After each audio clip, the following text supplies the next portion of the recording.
On today's Minute of the Apes, we start doing a running countdown again. They greenlit the sequel without a story in mind. They just wanted to equal an unexpected gold mine. They said, oh no, as Heston said, I got to go. These are just some of the facts you ought to know as we go. Beneath the Minute of the Apes. Beneath the Minute of the Apes. Hello and welcome to Minute of the Apes, the daily podcast where we break down every minute of the Planet of the Apes movies 1 minute at a time. I'm Todd. Guess who I've got across from me? It's Richard and Sean. Hey, Richard. Hey, everybody. Hey. He didn't say hi to you. Oh, hey, Sean. Well, he said everybody. Are you everybody? I'm included in everybody. We're the two circles that don't intersect that I'm not everybody. I'm trying to do my Venn diagram over here. I was trying to. Yeah, that's exactly what I was thinking. I was like, your Venn diagram of stuff that y'all didn't understand went like that for a second where you just overlap your circles. Why does my series of circles look like an anus? I'm not really sure how this episode began quite this way, but you know what? Let's do what 20th Century Fox did with the first minute, and let's set a palate cleanser. Let's go to today's minute.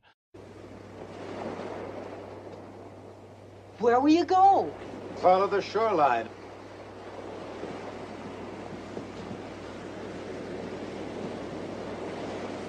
Don't try to follow us.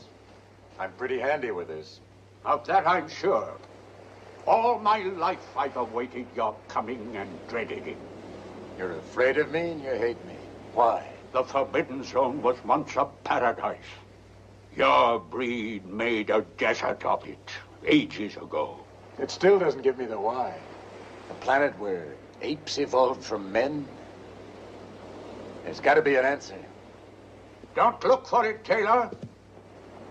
You may not like what you find.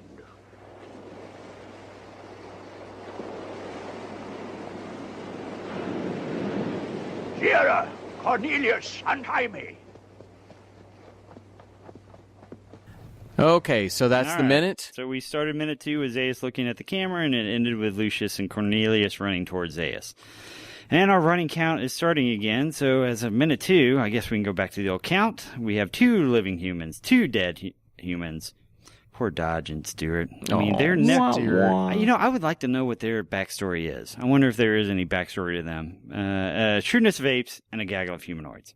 And now we're on to minute 107 of Planet of the Apes. Oh, wait, no, we're beneath the Planet of the Apes. Dang it, I forgot. Because this minute is literally 107 cut down a little bit, I think. And I made that comment that it was that great palette setter. Mm-hmm. Right. I'm bored already. Yeah. I want my next chorus. Well, we have to kind of tell everybody what Taylor and Nova are now doing. I mean, I guess we know. The they're warning riding at the horse. beginning made sense. The warning by Cornelius about why man is terrible was great, but then we kind of have to go through this next minute of telling us reminding us where exactly Taylor is going. Yeah. Right? I mean, it's Lucius coming in saying, "Where will you go?" Mm-hmm. So and Taylor's saying, "I'll follow the shoreline," which in the original to start with, I'll follow the shoreline and my nose. Oh, so they true. cut the nose They out. cut the nose. Yeah. They cut off the cheese nose out. to spite their face. Oh, you son of a... You have not had to edit curse words into this yet. You're close. So I actually began to think, because you know this There's a already. first. I actually did. Uh-huh. Hold off, Sean. I got a thought here, too. So you already know this, that Heston's not the star of this film, and that is because Mr. Heston said, What? I don't... Well, the credits helped. He knew that. We already talked about that. Did you not When? hear that in the pre-production? What? We talked about last minute? We talked No, about no. it before we began today. That We were doing our pre-gaming. Well, Sorry, I know, but that doesn't count. he knew that. He even said it. okay. So Because you I knew was this. looking for his name All in the right, all right, credits. all right, just And making sure, especially when we get to the And credits the and who it credits says kinda keep starring. going and keep going and keep going, and he's the very last one, because if he was the true star, he'd be the first in the credits. Without The fact- question. Well, the let's fact talk that he's about the last in the credits. Let's means talk about- that- Well, before we that- need to get to that part of the credits first. Yeah, when we Okay, get there, sorry. we'll talk All about right, that. sorry. Let's Okay, talk so- about why. And I have a reason for bringing this up. He did not want to be a part of it because sequels were beneath him. Mm-hmm. However, Richard Zanuck pulled him aside and said, I want you to remember something. I'm the one that got this thing funded and made it when you brought it here with Schaffner. Mm-hmm. I did that for you. You're going to do this for me. Well, Zanuck is, He's from a family of essential Hollywood royalty, and if he says you're doing it, you're doing it. So he says, fine, I'll do it, but I want my character killed off. Now, that I'm not saying what comes of that so afterwards. He was I'm not Harrison Ford before Harrison Ford. It was Harrison Ford before, but I'm not saying what happens in the movie. That's what he told him. Now, Zanuck was not pleased when he said that. However, he's already made a statement that he doesn't want to be in the movie. Did they also think if we reuse the minutes from the last, we've also extended him into this movie more than it was before? That's additional buy-in that you don't have to pay for. I mean, you don't have to shoot. It's already there. I can see that, especially if Heston is saying, hey, I don't want to be in the movie. Mm-hmm. Any seconds that you can get that puts him in there more, because I'm sure he was a draw, it helps. And it allows people also Richard is over here bobbing his head no, by the way. Just going, I don't know. I think that there's got to be an element where all of them kind of look and think, how do we set this story so it's not just them riding on a horse into and how do we get them back in? Great way of putting it. Oh, it's also that we've now added about 3 to 4 minutes of his screen time, which, according to what I read, he only wanted to have one scene. He did not want to be in any part of it. He was pissed when he had to do as much as he did. I mean, I'm doing the math here. Hang on real quick. It's like that's like I can't talk about future minutes. I want to talk about what's happening after minutes 6 and 7 and 8 and 9 and 10, but I can't. They figured out if they reuse Heston footage, they could save about 3% of shooting. Yes, math wise. Yeah. Let me help you real quick. We're only talking about what he didn't want and why would they have repurposed? Would this be another reason why they repurposed some footage? Is simply to extend their star's screen time. All right. That's all it is. Okay. Yes, there's a lot more, but I talked to Sean about this ahead of time. I cleared it. He knew these kind of things. So there are things I know pop culture beats. I can tell you definitely. I don't know what happens in this movie. I know Heston's not in a whole lot.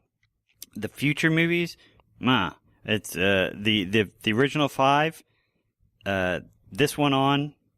I know there's time travel at one point where Cornelius and Zira go to the past or something, and I don't understand how that happens, but that's literally all I know about it. So one of the reasons that I even asked that also, when you're making the sequel now with a Hollywood blockbuster, if you make a blockbuster like Star Wars, Empire Strikes Back has a larger budget. Now, it may not be exponentially larger, but it is larger. They're going to give you more. Now, you're still going to have to, because you then have to take... Do you have to make more money on the back end? Yeah. Right. And so you have those problems. However, for this, the original Planet of the Apes budget was $5.8 million.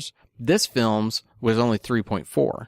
So immediately they're up against problems. Cut it back. And weren't they already cutting budget in the first one anyways, just for sets and any type of costumes? But they expected an incredibly diminished return on this film, so they immediately said, cut things, and we're going to see across the board, and I'll mention some of these later, a number of things will look like they cut corners. Okay. So I've gone enough into the back end of it. We can talk about the moment now. I just found that very intriguing when I sat there watching this minute that it just occurred to me, are they extending his time with this? And I know Richard's rolled his eyes at me a couple times. He doesn't believe me. The fact that he is not the lead in the movie. Right. And I'm assuming at the time was a box office draw. Yeah, you front load it with as much of Heston as you can, even if it's used footage. That gets people, gets seats and seats. It's someone you feel comfortable with, because the man that goes on to be the star of it, they at least knew from TV. The fact that the first movie did well means that it's established property, so why would you just throw everything away and start with something new? You're going to use the same characters that you've used before. Right. So they, what they cut out between the moments is after he says he's going to follow the shoreline, they cut out the entire thing where Zira and Cornelius basically say that they think they're going to be okay. Yeah. They cut that, we'll be fine. We're going to stay with him because his culture is our culture. They cut that entire resolution of what Cornelius and Zira have after kind of going against Zaius for heresy. They kind of cut that moment out. They minimize all of the non-Heston scenes in this part. I think them cutting out Zira and Cornelius's resolution is relevant. I think I agree with that. I think that it's the audience... They're not letting the audience follow those characters down. They're keeping them with path. Heston because I don't know what future minutes have to to show me, but from what it feels like, these minutes are, you're sticking with Heston, and we're dumping everything else that wasn't him. Because we're about to follow his journey. We assume. And we also have to set the table for that journey. We have to make it, he's heading into something, and we're obviously going to get the lines eventually about his destiny and things like that. We know those things are coming. We've seen the film. Destiny or is density? Density. Okay, just make sure. We know those are coming, but I think they do a great job, to Richard's point, of removing the information that we are not going to follow is one part of it, but also removing the stuff that even gives the feeling that there's anywhere of hope to me, because all these cuts are very pinpointed into he's heading somewhere that's not good. We start off with the warning from Cornelius in the first minute, the voiceover moving into the footage. We come back with this kind of, again, this ominous moment from Zaius where he's like, all my life I've waited, you're coming, and dreaded it. I mean, there is this we are setting it up for what he's going to find more than anything else. And even Heston's like, you're afraid of me. Why do you hate me? And then he kind of continues the forbidden zone of once a paradise. Your breed made a desert of it. So they're prepping us to go into this location. Now, I think that's also an interesting thing. They keep the comment about your breed made a desert of it, but they removed Cornelius's line about the jungle. Yeah. I want to iterate that right now. I have notes. Okay. I want to make I have a note from later. Sorry. You have extensive there is a files. very obvious, to me, they are Correct. They are recutting their history to say something to make it work.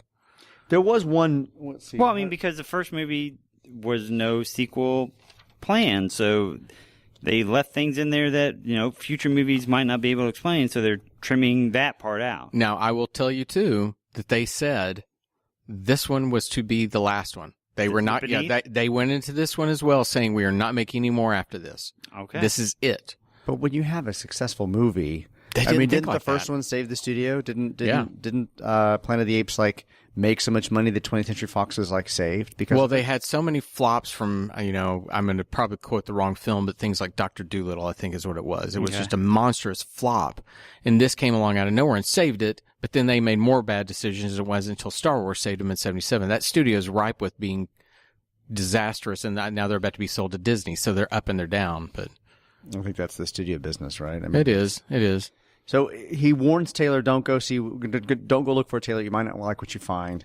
And then in an interesting piece of kind of like a voiceover addition, Zaius in the original script just said, untie me. In this one, they actually say, Zira Cornelius, untie me. They added the two characters' names, Zira Cornelius, either to remind us their names. I would think that. Yeah, maybe I think that's it. Because they hadn't said their names yet, had they? No, they haven't. And No, oddly, it's Cornelius and Lucius who run up. And Zira just stands there like a bitch saying, I'm not untying you. Well, we also had that.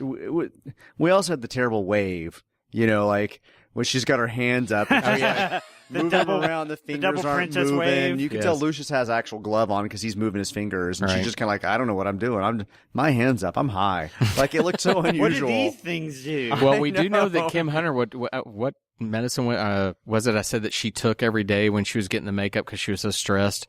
It was like some massive narcotic that she was taking daily. So maybe that's it. They shot that scene and she's woo! Bye.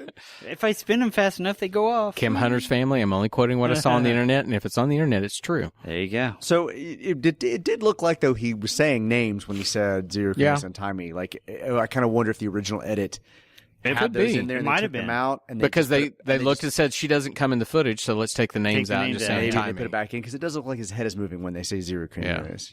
But it also sounded a little different, so it could have been more voiceover, just kind of some ADR to put that in there. But yeah, he calls them out first time being named, then she doesn't move over; she just kind of stands there. She's sad. Sadly, she wants to run back to the ocean like she did before. Whatever that was that she's looking for on the ocean in those shots earlier, she wants to go back. Well, she just got her Taylor kiss. She's sad. Oh, is that why she's looking at her hands? She's like, am I a monkey or am I human? Am I a monkey or am I human? They'll never touch his crank. What? I'd have to bleep that. That's up to you. I don't think you have to bleep that. I think it gets worse if you bleep it. Oh, we'll go ahead and if you're new to this and you've not listened to Men of the Apes, if you ever hear this sound, that's because Sean or I've cussed. It's rarely Richard, but I will say this: when Richard does this, it's even more shocking. So This is like a dare. I've got to find